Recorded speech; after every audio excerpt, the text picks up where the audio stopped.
രാജ്യത്തെ പ്രമുഖ real estate group ഉടമ CJ റോയിയുടെ ആത്മഹത്യ ആദായ നികുതി വകുപ്പിനെയും സർക്കാരിനെയും കടുത്ത സമ്മർദ്ദത്തിലാക്കുന്നു. വൻ പ്രതിസന്ധികളെ തരണം ചെയ്ത ചരിത്രമുള്ള റോയിയെ 1 മണിക്കൂറിലെ ചോദ്യം ചെയ്യലിന് ശേഷം ആത്മഹത്യ ചെയ്യാനുണ്ടായ സാഹചര്യം ആദായ നികുതി വകുപ്പ് വിശദീകരിക്കേണ്ടി വരും.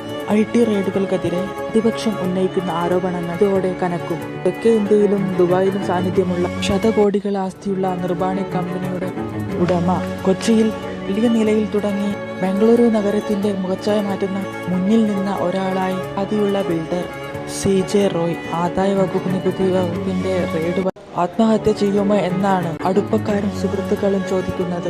മനസ്സിന്റെ പിടിവിട്ടു പോകാൻ മാത്രം 1 മണിക്കൂറിന് ചോദ്യം ചെയ്യൽ ഉണ്ടായതെന്താണെന്ന് റെയ്ഡിനെത്തിയ ഉദ്യോഗസ്ഥർ വിശദീകരിക്കേണ്ടി വരും.